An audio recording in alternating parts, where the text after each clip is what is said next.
the joint meeting of the City Council, successor agency to the Redevelopment Agency, the Public Finance Authority, the Public Utility Authority, Housing Authority, Paris Joint Powers Authority, and the Paris Community Economic Development Corporation of the City of Paris. This Tuesday, September 28th, 2021 at 6:30 p.m. Madam Clerk, can we have roll call, please? Sure. Councilmember Corona, Here. Mayor Pro Tem Rat, Here. Councilmember Rogers, Here. Councilmember Nava, Present. Mayor Vargas. Present. Thank you. Okay, and for those of you who are on Zoom, if you'd like to make a public comment on the Zoom screen, please click on the participants button at the bottom of your screen. A list of participants will appear on the right side of the screen. At the bottom of the list, please click on the gray raised hand button. This will signal to the host that you would like to provide public comment, and you will be added to the list. If you are using Zoom on your smartphone, tap your screen. A new screen will pop up with the list of participants. Look for the raised hand button on the screen. And for those of you who are calling on using a cell phone line or telephone line, you just dial *9 or punch *9 on your keypad to signal that you would like to make a comment. If you want to withdraw that comment, just hit *9 again. Okay, with that being said, move on to item 3, which is our invocation, which will be led by Father Eliseo Napier from the St. James Leicester Roman Catholic Church, who's the pastor of the church as well. And then if you'd all remain standing after we get the invocation, we will do our Pledge of Allegiance, which will be led by Councilman Corona. Father, the floor is yours. Good evening, everyone, and Mayor and the City Council. Let us now begin and let us put ourselves in the presence of God. Father in heaven, we commit this meeting to you. Come and reveal your will in every aspect of our life and ministry as the Mayor and the City Councils discuss the affairs of this city. We ask for your will to be done. Show them your purposes, enlighten them that they may know how you want them to accomplish their tasks. We desire your glory and blessing in all they do. Direct their thoughts, words, decisions, and actions toward the right path and help them stay on track. Let your will be done as they plan and make decisions for the highest and the common good. Amen. Amen. Okay, please join in the Pledge of Allegiance. Place your right hand over your heart. Ready? Begin.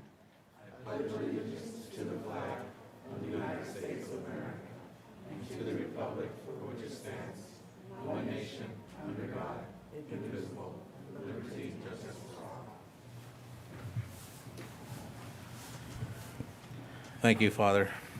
Thank you for the opportunity. Absolutely. Okay, item 5 is our report on closed session. I was going to say Mr. Dunn, but Mr. Dunn's not here. Robert? Thank you, Mayor. The City Council met in closed session to conference with legal counsel regarding potential litigation pursuant to Government Code Section 54956.9D4 regarding one potential case. Direction was provided to staff, but no reportable action was taken. Thank you. Item 6 is our presentation announcements. At this time, the City Council will be recognizing 6A, which is the Junior Master Gardeners. This item will be presented by our Director of Community Services, Sabrina Chavez. Good evening, Honorable Mayor and members of the council. I'd like to introduce Crystal Lopez, our Public Health Supervisor, who will be introducing this item. Thank you. Good evening, Mr. Mayor, City Council, and staff. It is my pleasure to introduce to you today the 2021 summer cohort of the Junior Master Gardener program. This summer, we hosted an 8-week hybrid program at the Paris Green City Farm where 10 students became certified as Junior Master Gardeners. Students immersed themselves in hands-on learning experiences, focusing on horticulture, recycling, and even harvesting produce from our very own garden to provide to the community. We had 10 exceptional participants and 3 former JMG leaders who made this program a fun learning experience. I would now like to introduce Emma Rodriguez, a 5th grader at Triple Crown Elementary, who will share her experience with the program.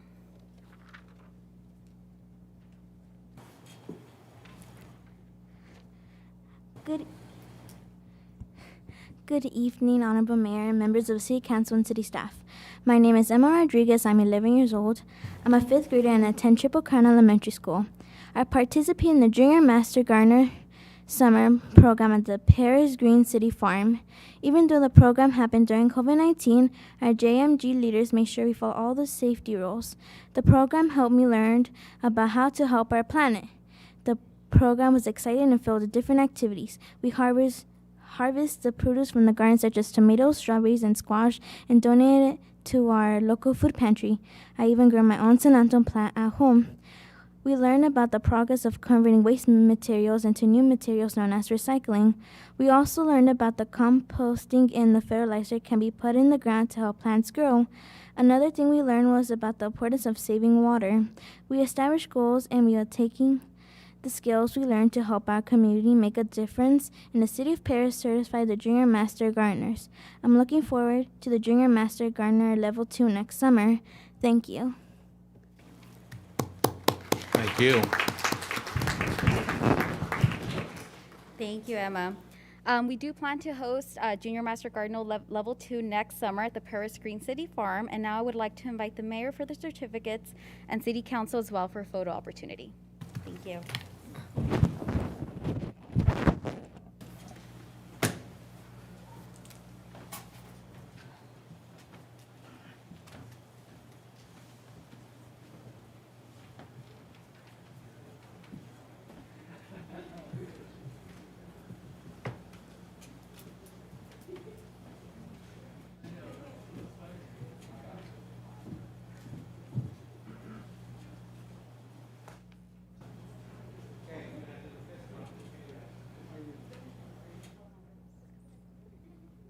me first read off what this says. Where's the microphone? You guys got the mic?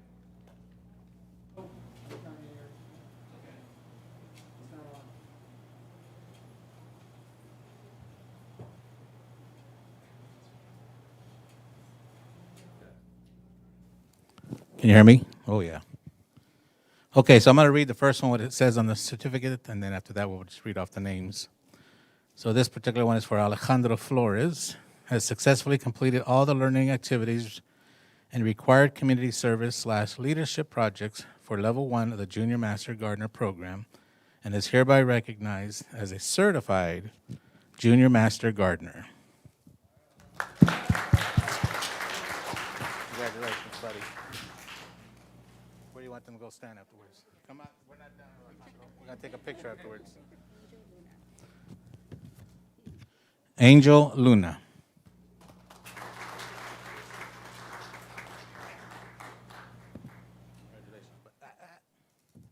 Good job. Armando Panchi. Is that Armando Jr.? Way to go, Junior. Congratulations. Over here, Armando.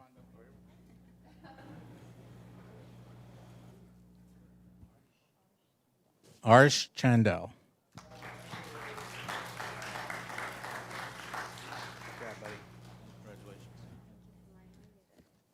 Delilah Guerrero. Good job, man. Emmanuel Guillen.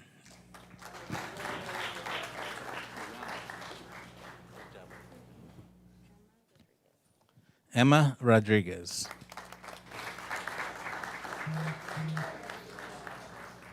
Good job, Emma.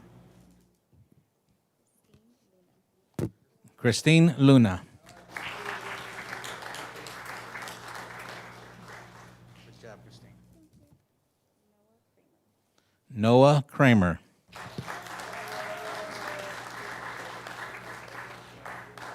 Looking sharp there, Noah.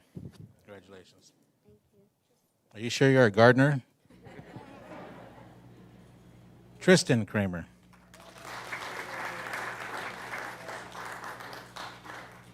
Good job, son. Thank you. What grade are you in? How old are you? I'm 12 years old and I'm in 7th grade. 12 years old.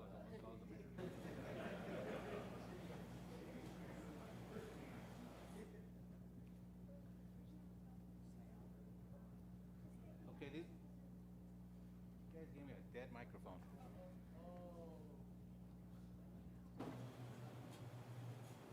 These are our junior Master Gardeners leaders. And this one says, may it be known that the mayor and the city council of the city of Paris hereby recognizes and appreciates Hannah Carter for her commitment to positively contribute, volunteer, and successfully take lead in the Junior Masters Gardener Summer Program. Hannah?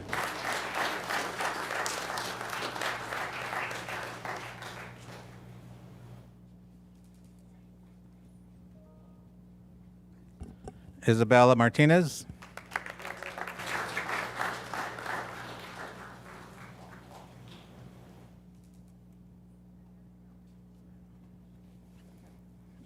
Savannah Ralph?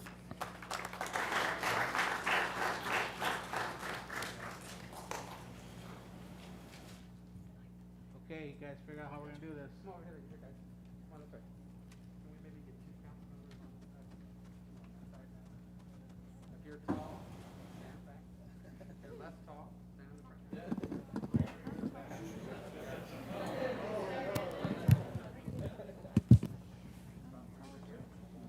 You are tall. Come on, Armando.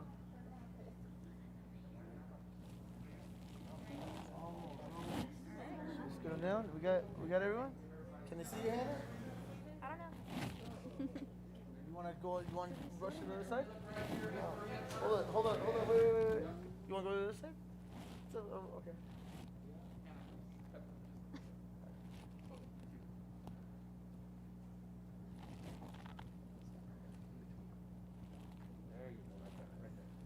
All right, we got everyone.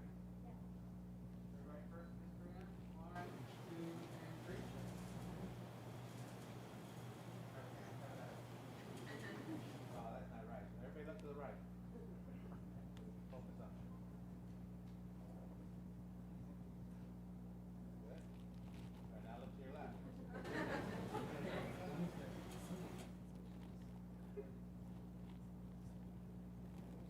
Please go back to the middle.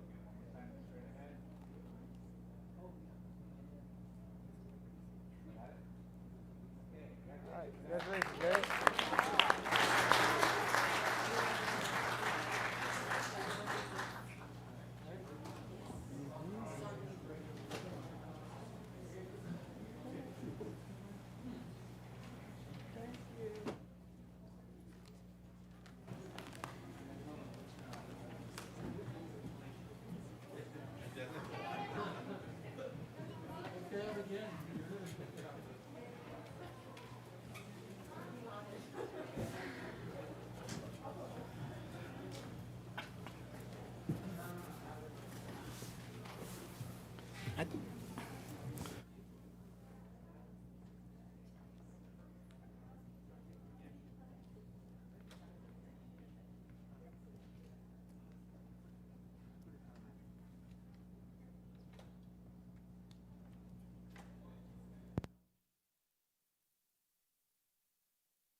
Ready to move on. 7A, or 7, item 7 is our Youth Advisory Committee communications.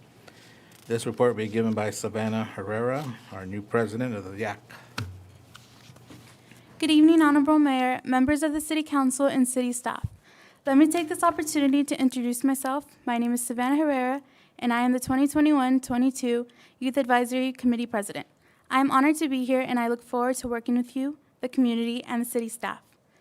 On Friday, October 1st, from 7 to 9 p.m. at the Statler Youth Center, YSC will be hosting Open Mic Night. Join us for live entertainment, music, and an evening of fun. Free refreshments will be provided. For more information, please call the Statler Youth Center. On Saturday, October 9th, YSC's annual strategic planning session is taking place at the Paris Senior Center. During this session, YSC targets annual goals, events, and organizes subcommittees.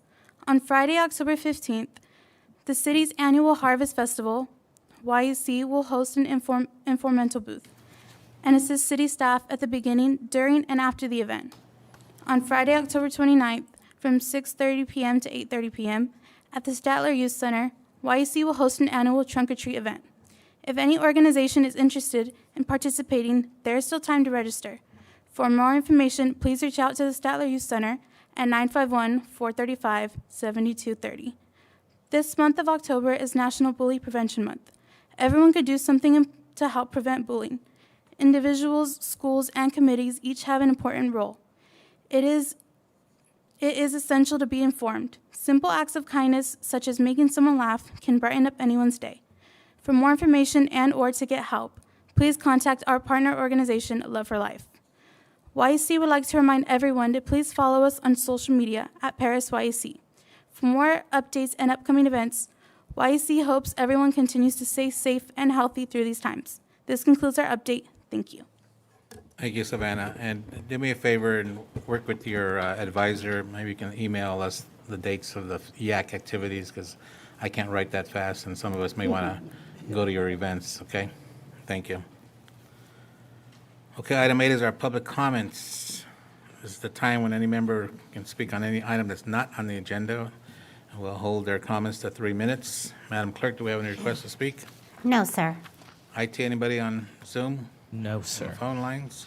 Anybody in the audience right now wishing to speak on any item not on the agenda? Okay, hearing none, we'll move on. Item 9 is our approval of minutes.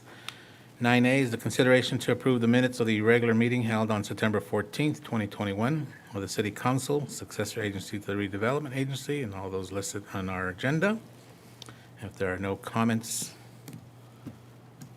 or questions by council, I'll entertain a motion to approve. I have a motion by Councilman Corona, second by Mayor Pro Tem Rab. Please call a roll call vote. Councilmember Corona, Yes. Mayor Pro Tem Rab, Yes. Councilmember Rogers, Yes. Councilmember Nava, Yes. Mayor Vargas, Yes. 5-0, motion approved. Thank you. Item 10 is our consent calendar. Consent calendar are items normally enacted in one motion. The mayor or city council may remove a consent calendar item for a separate action. We will have public comment, which will be limited to 3 minutes. Madam Clerk, do we have any requests to speak on this? No, sir. IT? No, sir. Very good. Council, if no one has anything to pull or ask or questions, I'll entertain a motion to approve. And I have a motion by Councilwoman Rogers, second by Councilwoman Nava. Please call a roll call vote. Councilmember Corona, Yes. Mayor Pro Tem Rab, Yes. Councilmember Rogers, Yes. Councilmember Nava, Yes. Mayor Vargas, Yes. 5-0, motion approved. Thank you. Item 11 is our public hearings. 11A is a consideration to adopt proposed resolution number next in order, approving the city's Community Development Block Grant, CDBG, 2020 through 2021, second program year consolidated annual performance and evaluation report. This will be introduced by our Economic Development and Housing Manager, Michelle Ogawa. Hi, good evening, Mayor and members of the council. I'd like to introduce our Principal Management Analyst, Ms. Sarah Cortez de Pavon, to present this item. Thank you. Good evening, Honorable Mayor and members of the City Council and City staff. The item before you pertains to the Consolidated Annual Performance and Evaluation Report, also known as the KEEPR, for the CDBG program. As you know, the U.S. Department of Housing and Urban Development, or HUD, provides fund through a entitlement program, CDBG, to the city. In 2020, we received $912,689 to meet community development and housing goals as outlined in our 5-year consolidated plan. The KEEPR report is due 90 days after the end of our fiscal year. Some of the accomplishments include the Fair Housing Council did assist 1,481 individuals with services to investigate housing discrimination and provide landlord-tenant mediation services. The Boys and Girls Club assisted 23 out of their 61 target goal. This added up to approximately 800 club visits. Boys and Girls Club was affected by COVID social distancing guidelines that schools were following. However, they did provide their services virtually as well as in person when possible. Lifelifters International continued their community life program, and they assisted 44 out of their goal of 45. This originally was a program that was targeting for seniors, but because seniors were in the high-risk category for COVID, they switched over to youth art programming, and they did conduct STEAM and STEM art instruction. Love for Life Association continued their Unbreakable project. They assisted 31 out of their goal of 30 individuals, and they provided youths with monthly educational workshops on bullying and suicide prevention. As you see here, the leaders would go ahead and send and drop off the packets of activities that they were doing for that month to the individuals' homes. And they did conduct all their services via Zoom. Family Service Association, or FSA, did conduct their More Than a Meal program, and they assisted 92 out of 105 of their goal for serving seniors at the senior center with meals. Because of social distancing and COVID requirements, they did provide their meals as a drive-through pickup. Community Services had their inclusive program. Unfortunately, they were unable to serve any residents due to COVID. However, program staff did work with community agencies to extensively promote the program. There was a lot of interest, but there was no follow-through. Staff did consistently reach out to these organizations and to the staff and to the residents that were referred to them. Staff would drive out to the homes, assist with application process. However, a lot of home health aides were unable to assist their clients with the extra documentation that CDBG does require per regulations for them to enroll the clients. True Care, also known as North County Health Project, did their Increasing Access to Behavioral Health Services program, and they assisted 99 individuals with health, dental, and behavioral health services to the residents that were either underinsured or uninsured. Due to COVID safety regulations and this being their first year receiving CDBG funding, they did have a slow start. They did start services in the third quarter once they were able to change and make administrative changes to their processes. Habitat for Humanity conducted our senior home repair program, and they did complete two properties. And the rehab included termite repairs, exterior home painting, replacement of the HVAC system, and installation of new smoke detectors and carbon monoxide detectors. Habitat was affected by COVID with scheduling inspections to do in-person inspections by their inspectors to start construction, and also there was a delay in SHPO review approvals from the state. Community Services completed their Getting Everyone to Actively Ride Gear program, and this provided 6.6 miles of Class 3 bikeways in the downtown CDBG target area. As an update to our CDBG CV Round 1 and 3 funds, the city did receive a total of $979,418 in Round 1 and Round 3 funds. And these funds were used to prevent, prepare for, and respond to the COVID-19 pandemic. $400,000 was allocated to rental and mortgage assistance. We did assist so far 74 households, and in progress is 38. $46,986 was allocated for utility assistance. We have so far assisted 73 households, and there's 37 in the queue. Homeless Services was allocated $200,000, and this was to do a hotel voucher program that the American Inn is currently assisting with. And we have assisted 10 homeless individuals with up to no more than 90 days of hotel voucher services. And $90,000 was allocated to administrative services. We did have to hire 2 CDBG interns to assist us in the processing of the applications, as well as helping us answer calls, follow up with paperwork. And also, side note that these 2 CDBG interns were former YEC members. Staff recommends the City Council adopt the resolution approving the 2020-2021 CAPER and direct staff to amend the CAPER as needed and submit the report to HUD. This concludes my presentation. I'd be happy to answer any questions. Thank you, Sarah. Council, anybody have any questions or comments?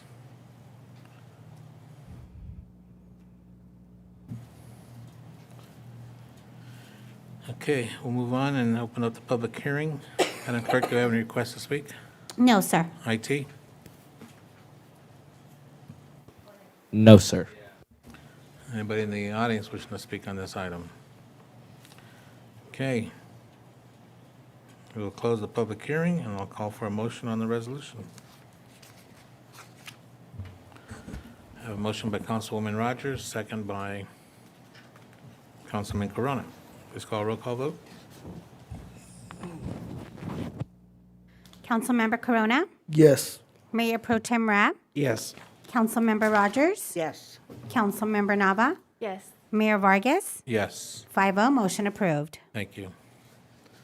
Item 12 is our business items. 12A is consideration to receive and file the update of the presentation regarding district elections educational outreach. This will be introduced by our Public Information Officer, Mr. Stephen Hale.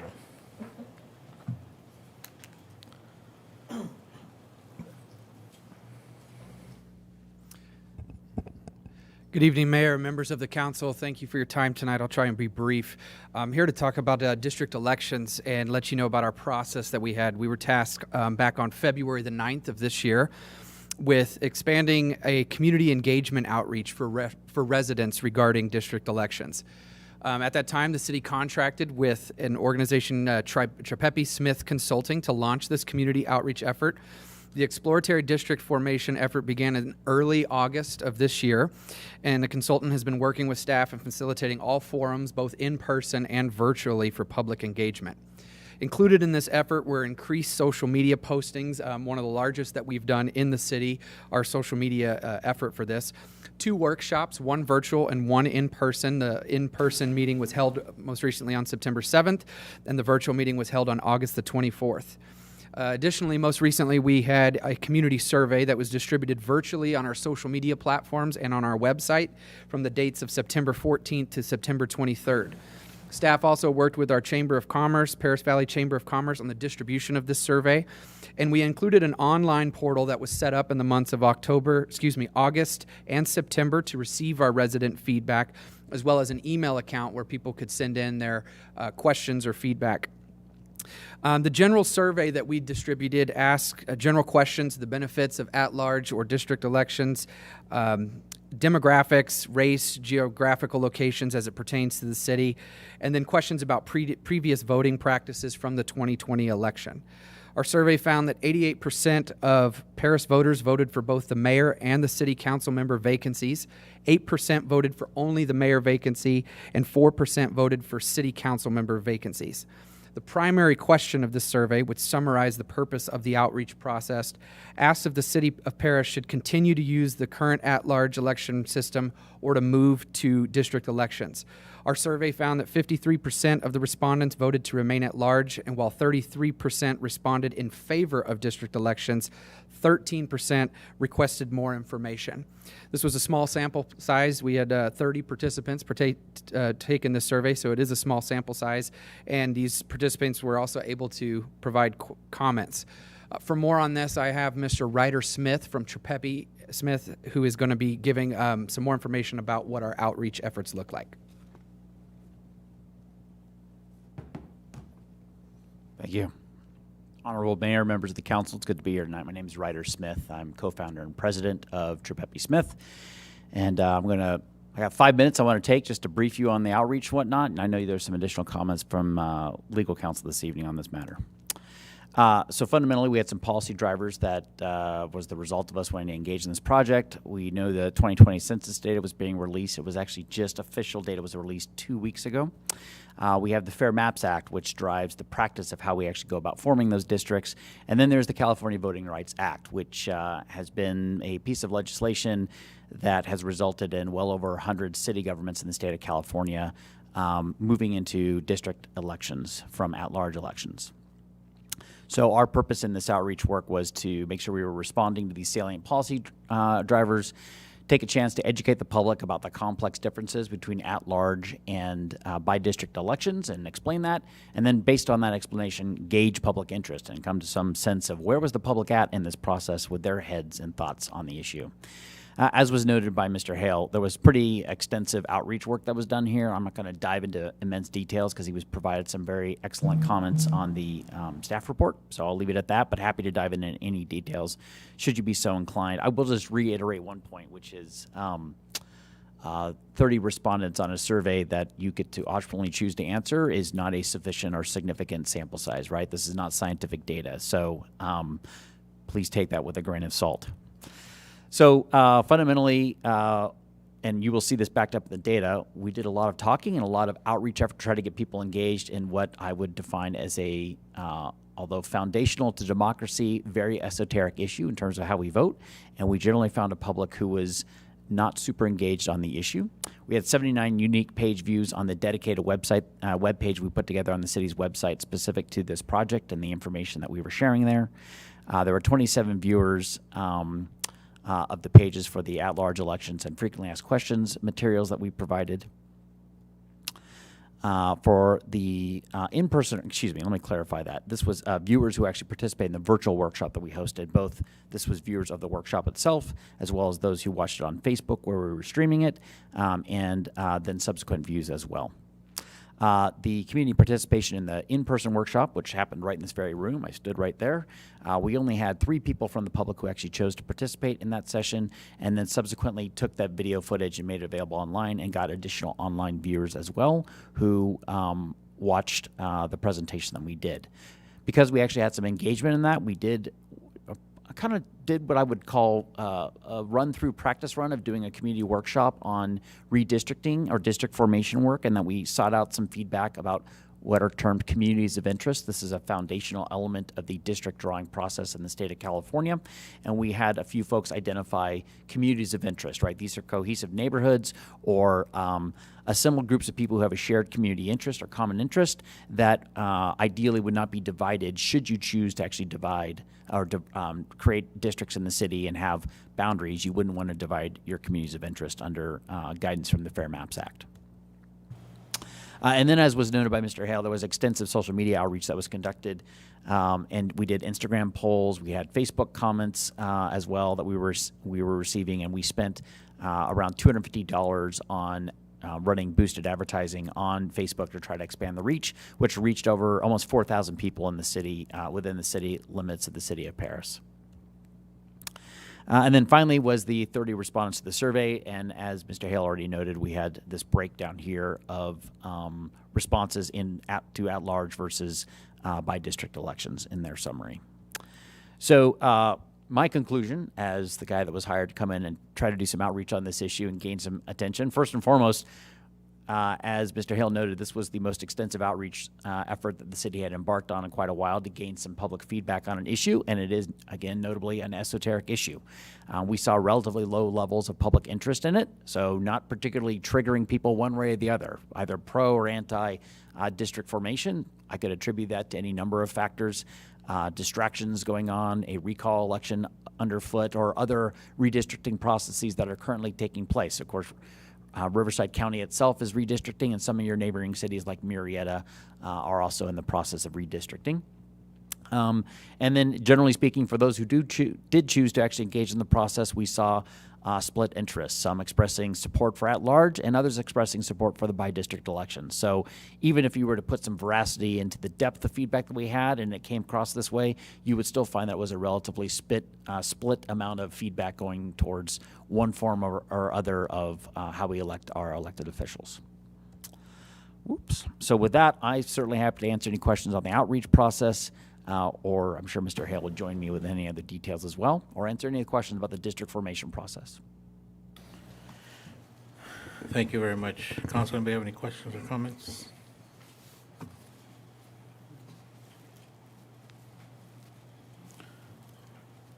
Guess you did that great of a presentation. I just have one question. So overall 30 participants, whether in person or Facebook or social media, correct?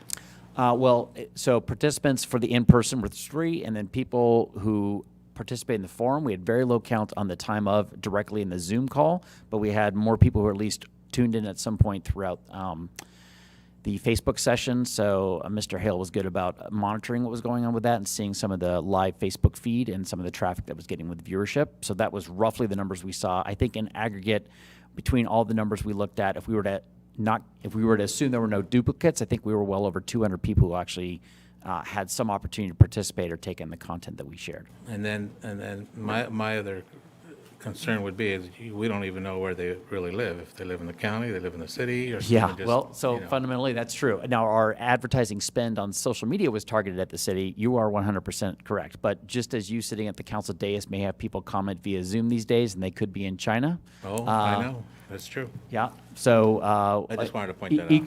Equally the reality that somebody could be participating in any one of these online surveys from anywhere. Got it. Okay, if nobody has anything, I'm going to call for any public comment. Madam Clerk, do we have any requests to speak on this item? No, sir. IT? No, sir. Okay.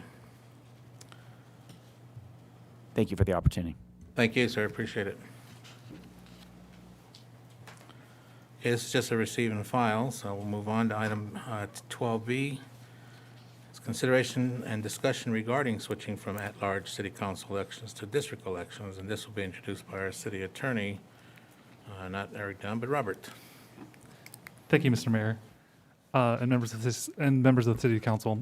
I want to start by just providing an overview of the election process, and so basically, switching over to the district elections. The basic process is required to have 4 public hearings before the public hearing for the ordinance to switch over. 2 of the public hearings have to occur prior to drawing maps. 1 and 2 have to occur essentially after, and the maps have to, at least one map has to be published after they've been drawn. There's also certain criteria in which you have to follow, as was alluded to earlier in the presentation preceding mine, that there's some criteria under the Fair Maps Act that you have to follow. For example, one criteria is that the districts have to be geographically contiguous. You want to avoid those S-shaped districts. For example, not to say that that could never be drafted that way, but that's an example of something that could be potentially impermissible. Another one is, as mentioned before, is the community of interest. Yet another one is the district boundaries have to be easily identifiable. The districts can't favor one political party over another, so that sort of stuff. And finally, in terms of timelines, so the Registrar of Voters has told us that the process must be completed by April 17th, 2022, in order for the maps to be effective for the November 2022 election. So, if the council desires to go that route, we would have to start the process relatively soon. Alternatively, the council could choose to proceed for the November 2024 election. That is obviously gives us a little bit more time and more room to have the public hearings and whatnot. So tonight, we are asking that the City Council consider and discuss switching to district elections and provide direction to staff on this question and the timing. And with that, I conclude my staff report and happy to answer any questions. Thank you. Council, any questions?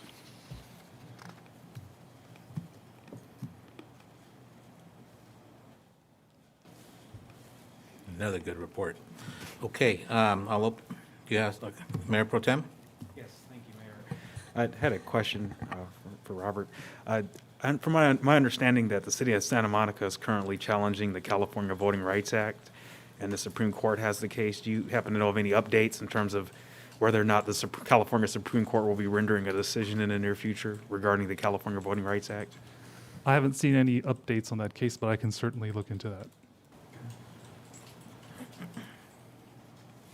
Thank you. Madam Clerk, do we have any requests to speak on this item? No, sir. IT?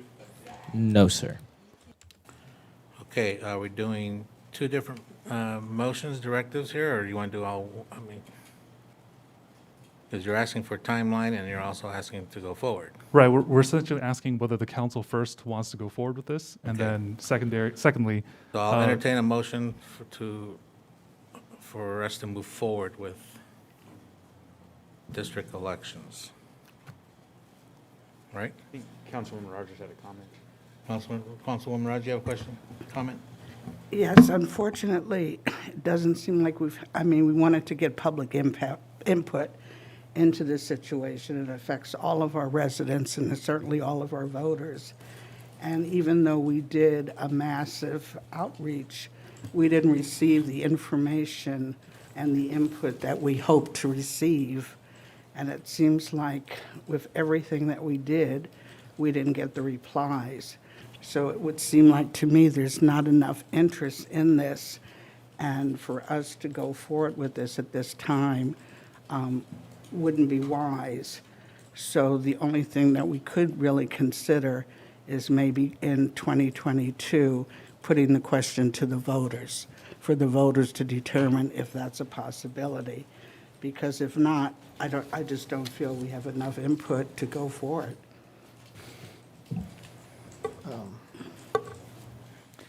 Yes, I would agree. Yeah, I mean, so- I was in the, Oh. or you can go. Go ahead. Okay. I would agree with Councilwoman Rogers. We've been electing our representatives at large for 110 years. Through the at-large system, each and every individual council member must answer to all the residents of the city. By going into a district scheme, the residents would only have a choice to pick a city council member every 4 years versus every 2 years having 2 council members along with the mayor every 4 years. I think the level of engagement was not sufficient to do such a drastic thing, altering the way our city votes. Regarding the California Voting Rights Act, I would also like to see what would happen with the city of Santa Monica. I do not believe we are subject to that, given the fact that all the elected officials for the city of Paris are some sort of protected minority class. I think we're protected from that. Given the fact that we are switching over or considering switching over to district elections, I would agree with Councilwoman Rogers that we put it up to the voters, let the voters come in, not just the 35 people or 3 people that attended the meetings and the 35 that actually called into the meetings. I think it's something that the voters should have a say in. I think it's something that we should not rush to do for the 2022 election, just given the low engagement of the people that were engaged in the process and the fact that I would just like to hear from more residents. The 30 respondents wasn't really scientific. I'd also like to see what happens with the California Supreme Court and the Santa Monica case. So I'd actually agree with Councilwoman Rogers. Councilman Corona? Yes, I know we discussed this time and time again. I know there are all of our school districts that represent the city of Paris, they're all in districts. Our district supervisors have their own districts. Assembly members have their own districts. Congressmen, they have their own districts. We will continue to have an at-large mayor until that goes to the voters. 2 years ago, I brought this item up, and I said, let's take it to the voters. And my colleagues, the majority of them at the time, they voted no against that. So I offered the opportunity to go to the voters. And the response I heard was, we are elected by the voters, so we should be able to represent the voters with regards to going to districts or not. And at the time, the council voted no on it. So I'm not for taking it to the voters now when we had an opportunity 2 years ago.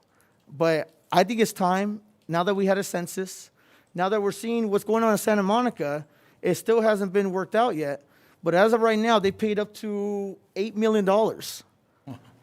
They paid $8 million into fighting this. We don't have the funds that Santa Monica has. So I'm not for waiting to see what happens to them, and then maybe they come deal with us. I think right now is the perfect time to do it. I want to do this earlier. I think that would have been the best thing. But I mean, I think it was smart. We waited for the census. We waited. Here we are in September of 2021, when the census number was the date of the census was April 15th, around that time. First, yeah. So I think here we are at the beginning of a new decade. It's the time to do it now. It doesn't make sense to delay it to 2024. Our city in 2015, around that time, no, maybe before that, 2012, 2013, they received the letters, multiple letters, addressing the issue of it. Now, as of right now, we are, as a council, including the mayor, we're pretty spread out. Not including the mayor, there's nobody on the council that lives north of Citrus. So essentially half the city is represented, the north of the city doesn't have really any representation besides the mayor, which, if we go by districts, it'll ensure that every single district, every single part of Paris has some voice. And the most important thing is going to have accountability. Had the election been different in 2018, you could have had a situation where in my neighborhood, you'd have two people on the city council from the same neighborhood. And that's happened in the past before too. You've had council members and a mayor that live literally a stone throw away from each other. So having districts would kind of spread that out. I know it seems like it's rushed, but I don't really see it that way because we've been dealing with this for a decade. So I think now's the time to do it. We've given the opportunity to take it to the voters. The council denied that opportunity. I think we just need to move on. Now the question should be whether we go for 2022 and 2024. I'm waiting to hear what the arguments on that is. I want to make sure it's done right. I want to make sure that our residents, come out. But I think our residents elected us to make those decisions. And I think we should make that decision. That's it. Councilwoman Nava. Thank you, Mayor. I'd also like to add to the discussion that it was mentioned that residents wouldn't have the opportunity to vote for their council member instead of the 2 years that they do now every 4 years. However, we haven't decided that yet if we're voting from districts, which means that a candidate must live in a particular district, but the entire city votes, or by districts, which means that a candidate must live in a particular district, but only the voters in that district vote. So I just want to go ahead and bring that up, and that's another point of discussion that I feel us as council should be tasked with dealing and giving direction moving forward. Mayor Pro Tem, did you have additional comments? I'd just like to agree with Councilwoman Nava regarding the discussion with from districts and by districts.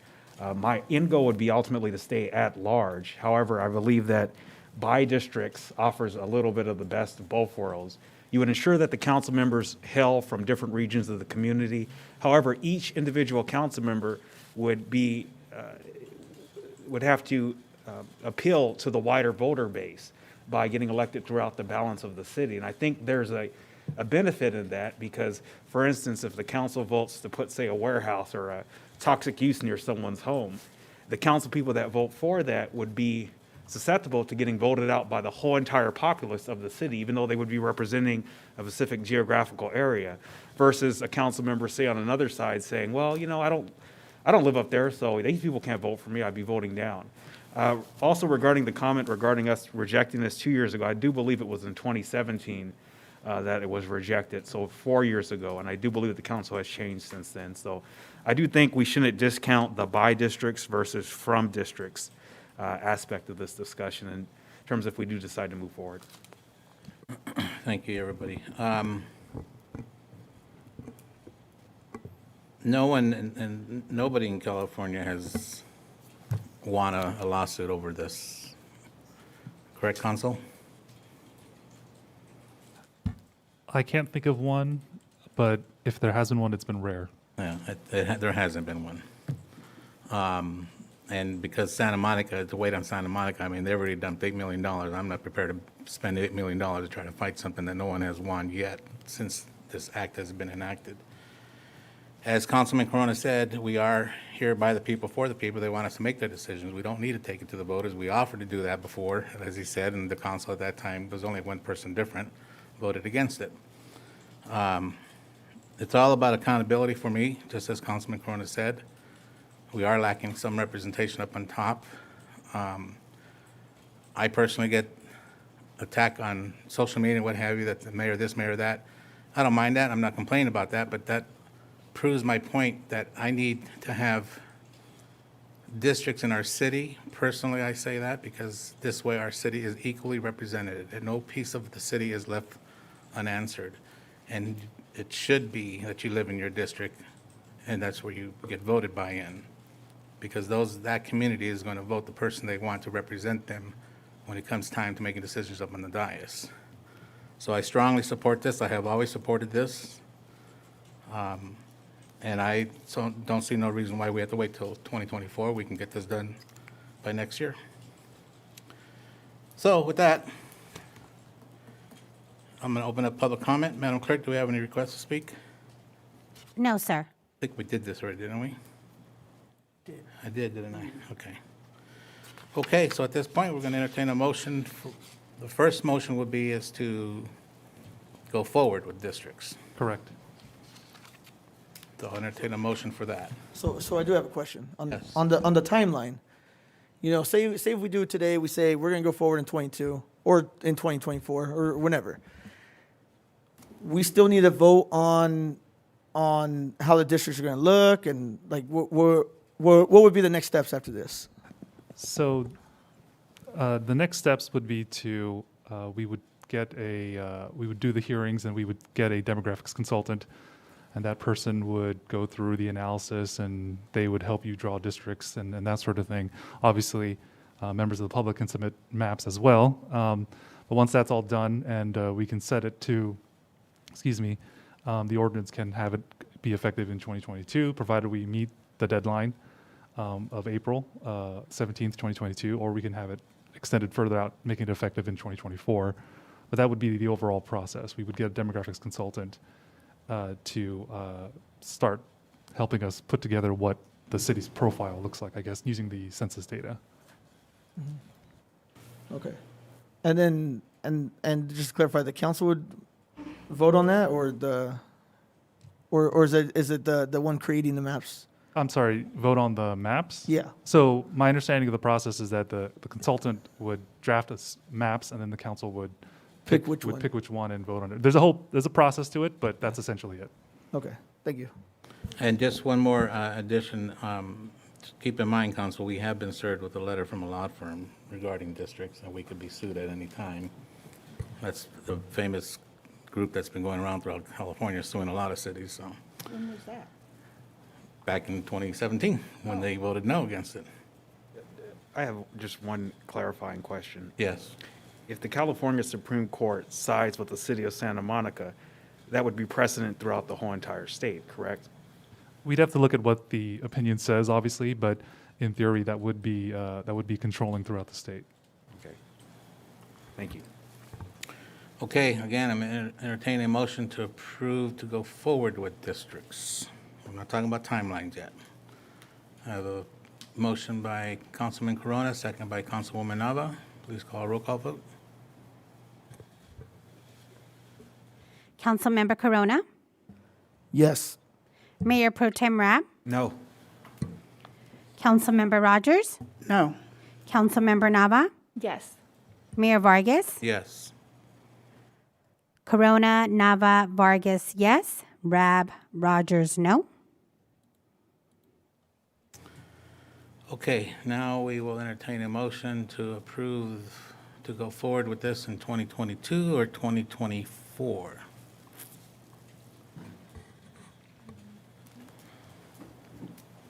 You have a comment, question? Thank you, Mayor.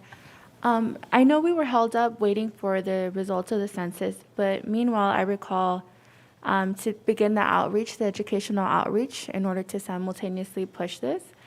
So I feel like it's been circulating. We've been sharing it across social media outlets. Residents have had the opportunity to even come to tonight's meeting and express their concerns. It's unfortunate that we don't have that public participation in the democracy as much as we wish we'd have it. And that's something that I just want to make sure that we note that we have begun some of the processes. So just wanted to put that out there. Okay. Still looking for a motion. I'd make a motion that if we do move forward, we move forward in 2024.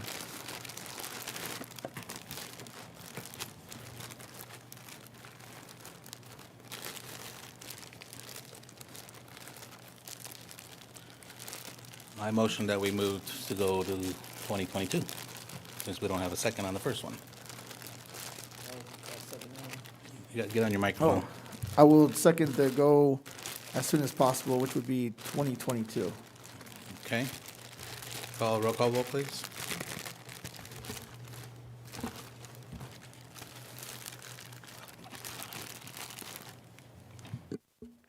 Councilmember Corona, Yes. Mayor Pro Tem Rab, No. Councilmember Rogers, No. Councilmember Nava, Yes. Mayor Vargas, Yes. Corona, Nava, Vargas, yes. Rab, Rogers, no.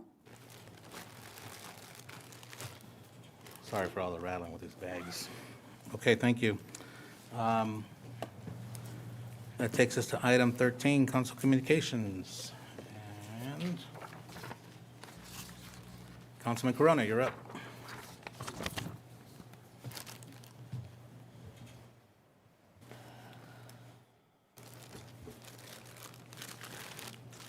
Put candy in my mouth and everything. Okay. Let me put my. Okay. I did have the opportunity to attend the Paris Valley Historical Society. It was an auction and dinner event along with Mayor Pro Tem Rab and Councilwoman Nava. It was very well attended, and they were able to raise thousands of dollars that go on to ensuring our history is continuously made known and celebrated. I want to give special recognition to our Mayor Pro Tem Rab for going to Sacramento on behalf of the city to represent all of our concerns, and he did very well. Worked with other cities and in protecting our interests over there. And also, I'm looking forward to the upcoming Homeless Task Force meeting this Thursday, the 30th, at 6 p.m. here in Council Chambers. So it's going to be this Thursday, right here, and the public is welcome to come and give their input.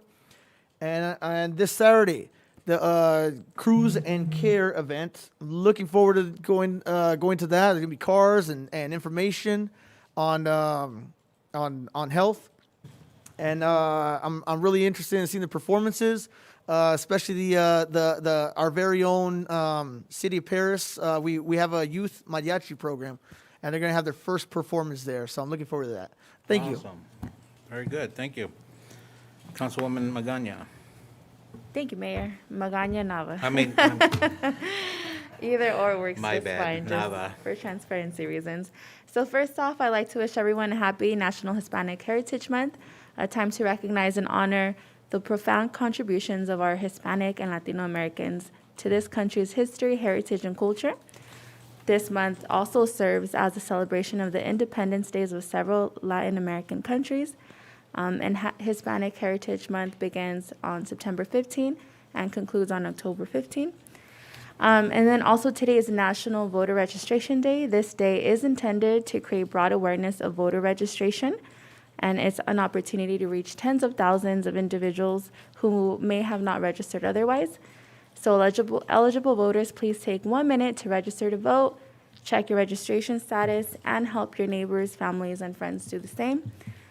I also had the opportunity to participate in the End of Summer Splash event. There was plenty to do and see, and it was a great time for our families here in Paris. Our incredible city staff even took care of the weather for the day, and we had a great event and were able to finish off the grand finale of the Summer Splash series.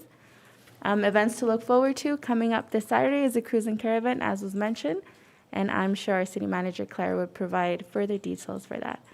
And then I also want to congratulate our youth advisory, Savannah Herrera, for a great presentation during today's meeting. And that's all the comments I have for today, so thank you so much and take care. Thank you. Councilwoman Rogers. Yes, I'd just like to advise our seniors that starting this Saturday, October 2nd, those of you that received the Pfizer vaccine, the booster shot will be available at a number of clinics and places throughout the state of California. So please make sure that if you've had your previous Pfizer shot within or 6 months ago, you're eligible for the booster shot, and you can register online for that.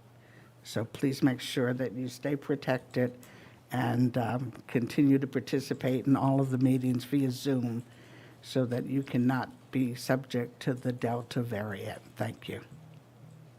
Thank you. Mayor Pro Tem Rab. Yes, as previously mentioned, I had the opportunity, along with City Manager Miramontes, to attend the California League of Cities in Sacramento last week. It was important that Paris attended. There was a resolution by the City of Rancho Cucamonga to change how sales tax revenue is allocated through the distribution or warehouse center. So currently, Paris is receiving sales tax revenue from the Home Depot warehouse, and several other point-of-sale warehouses. The city of Rancho Cucamonga, along with many other cities, some smaller cities, some cities that have been built out, were attempting to pass a resolution that would send the current sales tax determination or formula to the state legislature to change it, to recalibrate it. So for instance, rather than us receiving the money, we'd have to reallocate it out to other cities within our county. Thanks to the city of Paris, along with several other cities, notable Rialto, Fontana, Ontario, several cities in the Central Valley, we were able to table that particular resolution and send it back to the city manager's working group to readjust it. So we will be protecting our sales tax revenue for the time being. I'd like to thank City Manager Mayor Montes for working tirelessly with other city managers in the area, particularly Eastvale, people from San Bernardino, and getting this resolution killed for the moment. So I also had an opportunity to attend the Paris Valley Historical Society auction with my colleagues, and that was a great event learning about Paris history. And I just want to reiterate, National Voter Registration Day. If you aren't registered, please get registered. I know a lot of times on these odd years, people don't take it into consideration, but it's good to get it now so when the primaries roll around in June and the other elections roll around, you have your registration complete. With that, that ends my comments for today. Thank you. Thank you. I too would like to thank you, Mayor Pro Tem, for representing us in Sacramento. That is huge that we got that one resolution squashed. So looking forward to continue working with staff and my other colleagues as we sit on these different committees to get that squashed for good. I had an opportunity and very honored to attend the Murrieta Temecula Area Alumni Chapter of Delta Theta, is it Theta? T-H-E-T-A? Delta Theta? Sorority inaugural breakfasts. They also represent the area of Paris. It's a group of fine young or women of the African American community who are educators throughout. They came from Hawaii, across the United States, from back east, what have you. This group has been around. The sorority has been around since 1913. They address education, health, international development, and strengthening of the African American family. It's a very good organization. I was very honored to attend their first inaugural breakfast. I also attended the U-Turn for Christ 26th Annual Pig Roast. I didn't realize how big this was. I've been invited for quite some time. This is all about the organization is a 2-month minimum Bible-based discipleship program helping men and women seeking restoration from addiction. Very good group of people. The pastor, Jerry, that runs this organization, and his colleagues, and I meet with breakfast at least twice a month with Angel, one of his other pastors.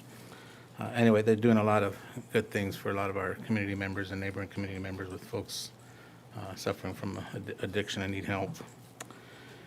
I did attend One Ribbon Cutting Binge on the Bling. It's a home-based boutique store, and we did that at the Paris Valley Farmers Market. Depot After Dark, local artists, music, Polynesian dancers. This is all being done at the Depot train station. Very good organization. A gentleman by the name of Greg, I can't remember his last name offhand, is really trying to bring back the art culture here in Paris. We have, and by going and attending these, we have a lot of artists in our city, not just Juan Solis who did this. Not Juan Solis. Is it Juan Solis? Yeah, Juan Solis. Oh, I'm thinking of the singer that did our mural. There's quite a few artists in our city, so they had an opportunity to display their artwork. End of the Summer Splash, someone talked about that. Paris Appreciation Day, I stopped by there at the Orange Railway Museum. We do that annually, or they do that annually, to give it a free day to get some rides in the train and what have you for the families. And a big quick announcement, I don't want to forget this one. Southern California Edison has a special 800 number for all our WCE customers that we switched back from the WCE back to Edison. That 800 number is 1-800-974-2356. 974-2356. They are open Monday through Friday from 7 a.m. to 7 p.m. and Saturdays from 8 o'clock to 5 p.m. staff members that are on that line, the agents are very well trained in the former WCE customer billing to handle all your questions. This line will be active till October 27th. Do we have our translator here so I don't have to translate this in Spanish? Is she working in the booth? Yes, she is. Okay, great. This will be active until October 27th. I have personally spoken with, been dealing with them along as our city manager as well too. And I'm sure my colleagues have been getting abundance of phone calls and emails as I have. But just to give you a quick highlight, they are assisting customers by spreading their payments up to as much as 12 months, whatever the customer needs help with, but up to 12 months, they'll spread those payments. And for everybody out there, a lot of us have been hit by this. I personally, myself too, I know we're all exceeding bills for over $1,000. Mine in particular was $1,500 for 3 months. You know, when you have households that are in there, and this is summer peak hours, you know, it's expensive during right now, but at least Edison's willing to work with us. Please use that 800 number. When I called it, I didn't wait no longer than 3 minutes to get a live person online, and that was at about 9 o'clock in the morning, so please use it. Okay, and I think that's it. As Councilwoman Nava indicated, Happy Heritage Month to the Hispanic culture community. Okay, we'll move on to item 14, our city manager's report. Thank you, Mayor. Good evening. I'd like to remind everyone that the COVID-19 testing site still remains open here at the council chambers Wednesdays from 6 a.m. to 2 p.m. and Thursday through Sunday from 10 a.m. to 6 p.m. Appointments and walk-ins are allowed. Also, I'd like to announce that the Community Services Division is putting together a very wonderful family event taking place this Saturday, which is the Cruise and Care event. It takes place at the Southern California Railway Museum from 10 a.m. to 3 p.m. It will include a car show, a mini health fair, kids' corners, live music, and raffles. In addition to that, the city has partnered with the Riverside County to host a COVID-19 vaccination mobile clinic. And the vaccine that will be provided for those wishing to stop by is the Pfizer vaccine and the Johnson & Johnson vaccine. You can register online at rivcoph.org, or you can also walk up at the event and register there. This concludes my announcements. Thank you. Thank you, and I did leave one out, and IT is going to put up a couple of slide pictures for me on the screen. This is an update on our little critter that I serve on the Riverside County Habitat Conservation Authority. This is the Stevens Kangaroo Rat that's on the screen now. It's a cute little bugger. He's got a pretty long tail, and Kangaroo Rat because he's known to jump anywhere from 6 feet to 12 feet in one leaping jump. You thought Superman was bad. This guy is really cute critter. He's all over our region, even including Paris, especially over by the lake. So we have a lot of preserved land that we cannot build on because of this little guy. We spend in the county, everybody contributes into this committee over $1 million to make sure that this little guy is protected. This is on the endangered species list. The reason why I'm bringing this up, please bring the next slide up, is that we have been very successful on downlisting this little critter from endangered to threatened. This is the first agency in Southern California to do that, so we have big prompts on our back for doing this, for protecting this little guy. Yeah. So September 30th, 2 days from now, is the official ruling that they'll be announced and published that this little critter has been downlisted. So we're really excited about that. It doesn't take away our lands that are all preserved for him. We still have to maintain it, but it's a big accomplishment to go from endangered to threatened. So I just wanted to throw that out there. Thank you, IT. Okay, so with that, we're going to move on to our, I know you're not excited to jump to item 15, our adjournment, but it's time for us to say goodnight. Thank you, everybody, for participating with us, and go Dodgers.